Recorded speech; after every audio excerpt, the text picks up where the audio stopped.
भारत माता की जय। बीजेपी बीजेपी जिंदाबाद जिंदाबाद जिंदाबाद बीजेपी बीजेपी जिंदाबाद जिंदाबाद जिंदाबाद। পূর্ব মেদিনীপুর জেলার তমলুক লোকসভা কেন্দ্রের নন্দীগ্রাম বিধানসভার সোনাচূড়ায় মমতা বন্দ্যোপাধ্যায়ের হলদিয়ায় সভার পরেই 24 ঘন্টার মধ্যে তৃণমূল কংগ্রেসের পুরনো গড় নন্দীগ্রামের প্রায় 5 থেকে 6টি পরিবার, প্রায় 20 জন মানুষ তৃণমূল ছেড়ে বিজেপিতে যোগদান করল। হলদিয়ার মঞ্চ থেকে অধিকারী পরিবারকে কটাক্ষ করতে পিছপা হননি মুখ্যমন্ত্রী।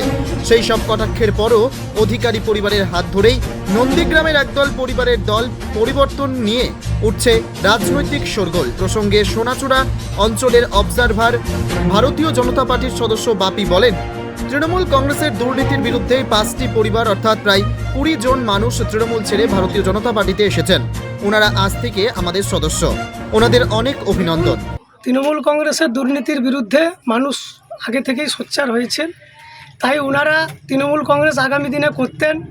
আজ থেকে প্রায় 6 জন এখন পর্যন্ত আমাদের সঙ্গে যোগদান করছেন। তাদের পরিবার মিলে প্রায় 20 জন মানুষ ভারতীয় জনতা পার্টিতে আজ থেকে তারা ভারতীয় জনতা পার্টির সদস্য হিসাবে আমাদের সঙ্গে যোগদান করলেন। ওনাদেরকে ভারতীয় জনতা পার্টির পক্ষ থেকে অসংখ্য ধন্যবাদ জানাই। আজ থেকে ওনারা আমাদের ভারতীয় জনতা পার্টির কর্মী হিসাবে ওনারা আরও যাতে করে মানুষের ভোট বৃদ্ধি করা যায় তার সহযোগিতা করার জন্য আমাদের সঙ্গে যোগদান করলেন। আমরা ভারতীয় জনতা পার্টির পক্ষ থেকে ওনাদের স্বাগতম জানাই।